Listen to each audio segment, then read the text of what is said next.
Hi, this is Jason Fielder with the Daily Forex Report. We are currently looking at the US Japanese yen pair. This particular pair is moving sideways. It did close up today, still has an open to close range very similar to the past three sessions. We are looking for this pair to potentially move as high as 92.12, possibly as low as 89.86. Look for some resistance around 91.60 and look for some support around 90.20 in this pair. Now let's take a look at the Euro USD. This pair has continued to move higher. This upward trend is just continuing to move. Not sure when we'll get a reversal. Had a potential for a reversal here with this doji bar, but as you can see, the market has just continued to move higher. So the bias is definitely to the upside. We anticipate it moving higher. We are looking for this pair to possibly hit 147.75 and possibly, if it moves lower, to hit around 146.85. Look for those same areas to hit support and resistance in this particular pair. Now, switching to the pound US dollar pair, this particular pair closed down today, did not break our inside bar low or our high as far as that goes. So we are starting to move sideways. If we got a break below this low, at that point we could say we may be continuing lower. Biased is to the downside though. Look for this pair to potentially move as high as 166.72, possibly as low as 163.20. Look for some resistance around 165.33 and look for some support around 163.99. Now, let's take a look at the US Swiss. This pair continues to move lower, close lower, biases to the downside.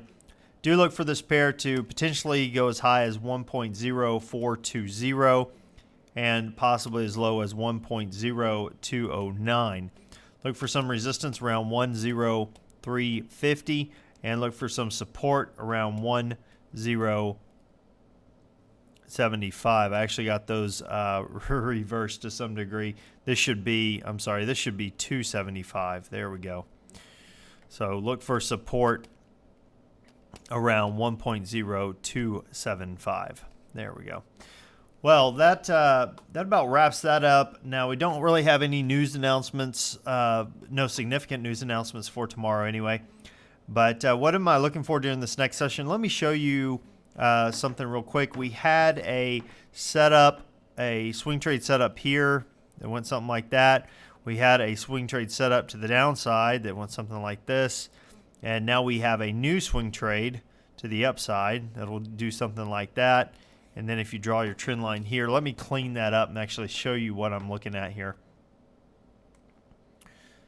Draw the trend lines for the different swing trades. And let's draw this here.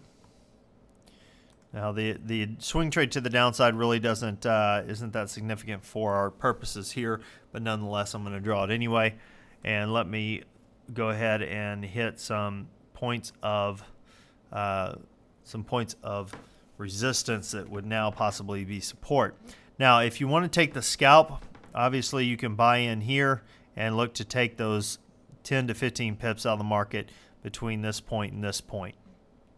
Now, another scenario you could do is go ahead and buy in here, put your stop loss right under our trend line right here,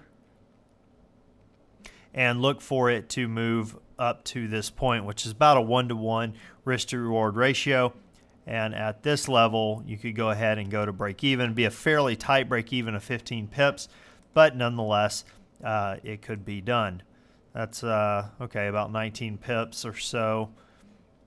And from this point down, we're looking about roughly about 50, 51. Coming up to this point around 62, 50 to 62.